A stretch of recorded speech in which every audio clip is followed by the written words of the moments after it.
Alright mga master. So ano na schedule na natin ngayon ang pagbunot ng liner dito sa container natin. So nag-prepare na tayo ng hose ng tubig. May hose.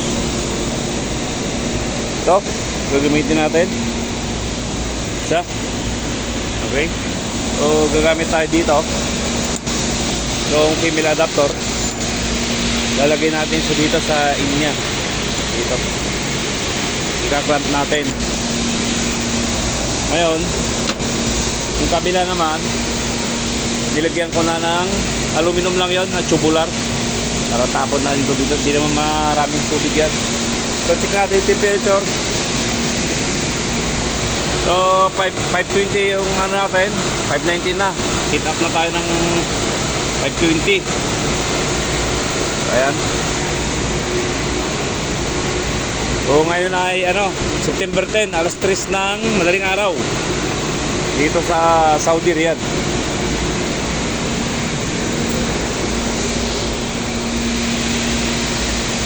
So maya maya kasing ko dirada na. So next video natin yung pagbunot. Papakita ko sa inyo, next rin tayo dito. Okay.